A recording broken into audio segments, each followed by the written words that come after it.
Hi friends, आज हम नीति शास्त्र का एक बहुत ही इंपॉर्टेंट टॉपिक हमारा अस्तित्ववाद। इसके बारे में काफी डिटेल चर्चा करेंगे। आप हमारे साथ बने रहिए ताकि आपको इसके बारे में जानकारी प्राप्त हो सके। तो टॉपिक है अस्तित्ववाद। और अस्तित्ववाद में हम पढ़ेंगे आज सोरेन किरकेगार्ड के बारे में। किसके बारे में? सोरेन किरकेगार्ड के बारे में बात करें, जिन्हें अस्तित्ववाद मतलब एग्जिस्टेंशलिज्म का जनक माना जाता है। और इनका जो नीति शास्त्र है, मतलब सोरेन किरकेगार्ड का जो नीति शास्त्र है, मतलब इथिक्स है, पारंपरिक दार्शनिकों से बिल्कुल अलग है। जो हमारे पारंपरिक दार्शनिक है, जैसे अरस्तु, प्लेटो, सुकरात, जेस मिल, ये सब हमारे जो दार्शनिक है, इनसे बिल्कुल अलग इनका नीति शास्त्र है। उनका नीति शास्त्र किसी सार्वभौमिक नियम मतलब यूनिवर्सल लॉ या बाहरी सिद्धांतों में नहीं, बल्कि व्यक्तिगत स्वतंत्रता, चुनाव मतलब चॉइस, और व्यक्ति के आंतरिक जीवन मतलब सब्जेक्टिविटी पर केंद्रित है। आप इसे याद रखेंगे। इनका नीति शास्त्र किस पे केंद्रित है? इनका नीति शास्त्र व्यक्तिगत स्वतंत्रता, चुनाव और व्यक्ति के आंतरिक जीवन पर केंद्रित है। उनके नीतिशास्त्र दर्शन को समझने के लिए उनके द्वारा बताए गए जीवन के 3 स्तरों को समझना बहुत ज्यादा जरूरी है।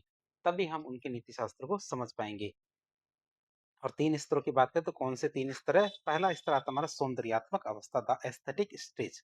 तो ये मानव जीवन का प्रारंभिक और सबसे निचला स्तर है। ये हमारे क्या मानव जीवन का प्रारंभिक और सबसे निचला स्तर है। कौन सा? सौंदर्यात्मक अवस्था या द एस्थेटिक स्टेज। विशेषता की बात करें तो यह इस स्तर पर व्यक्ति केवल अपनी आंतरिक इच्छाओं, क्षणिक सुख और मनोरंजन के लिए जीता है। इस स्तर पर क्या होता है? व्यक्ति केवल अपनी शारीरिक इच्छाओं, क्षणिक सुख और मनोरंजन के लिए जीता है। उनका मुख्य उद्देश्य ऊब से बचना है, मतलब बोर्डम से बचना होता है। नीति शास्त्र के अभाव की बात करें तो यहाँ सही या गलत मतलब नैतिकता का कोई बोध नहीं होता है। यहाँ सही या गलत मतलब नैतिकता का कोई बोध नहीं होता।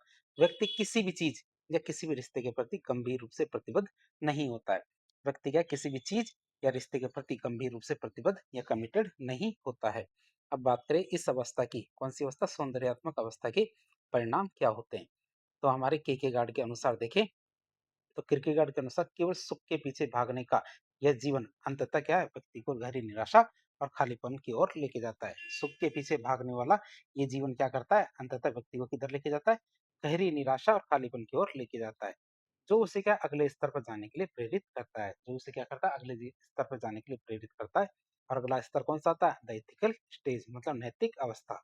तो सौंदर्यात्मक जीवन की निराशा से बाहर निकलने के लिए क्या हमारे सौंदर्यात्मक जीवन की निराशा से बाहर निकलने के लिए व्यक्ति इस अवस्था में प्रवेश करता है, जिसे नैतिक अवस्था एथिकल स्टेज कहते हैं।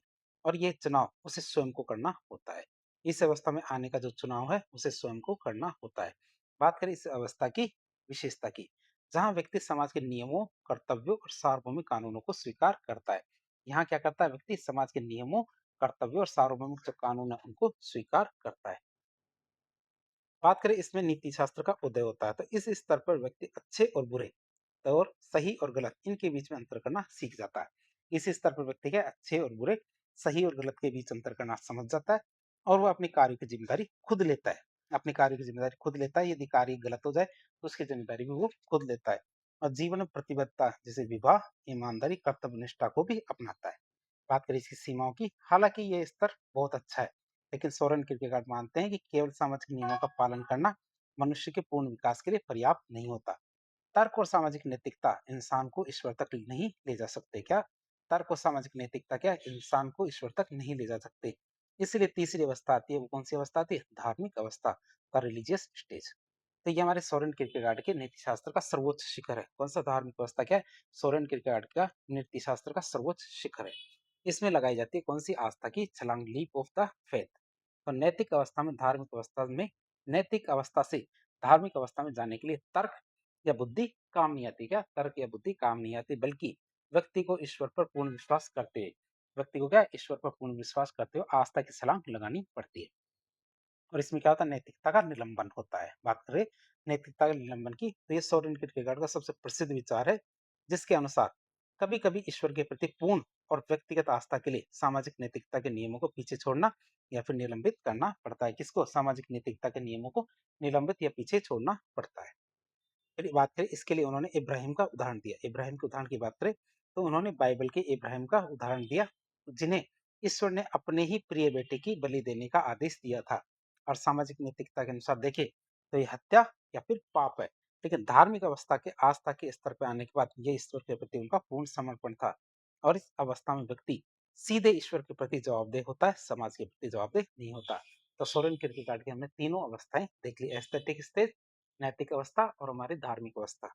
अब बात करें हमारी सोरेन किरकेगार्ड की नीति शास्त्र की अन्य अवधारणाओं की बात करें, तो आत्मपरकता ही सत्यम, सब्जेक्टिविटी इज ट्रूथ।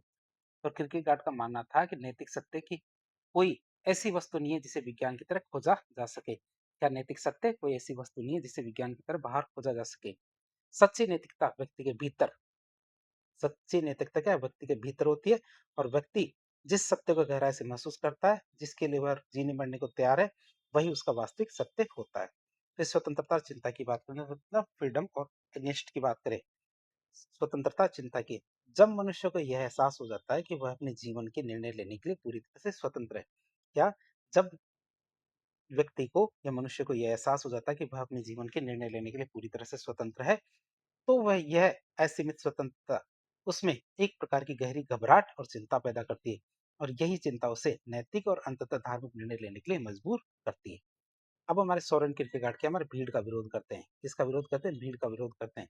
तो किरकेगार्ड ने हमारे समाज की नंदी अंधी नकल है उसका करने का कड़ा विरोध किया था। किरकेगार्ड ने समाज की अंधी नकल करने का कड़ा विरोध किया। उनका प्रसिद्ध कथन था, भीड़ असत्य होती है। उनका नीति शास्त्र सिखाता है कि सच्चा नैतिक वही व्यक्ति वही होता है। क्या सच्चा नैतिक व्यक्ति वही होता है जो भीड़ से अलग होकर अपनी व्यक्तिगत जिम्मेदारी खुद लेता है। संक्षेप में देखें तो सोरेन किरकेगार्ड का नीति शास्त्र ये सिखाता है कि हमारी जी नैतिकता केवल किताबों में लिखे हुए नियम नहीं होते, बल्कि हमारे व्यक्ति के अस्तित्व, उसके चुनाव और अंततः ईश्वर के साथ उसके जो सीधे संबंध है, जो व्यक्तिगत संबंध, उन्हीं को हम क्या बोलते हैं?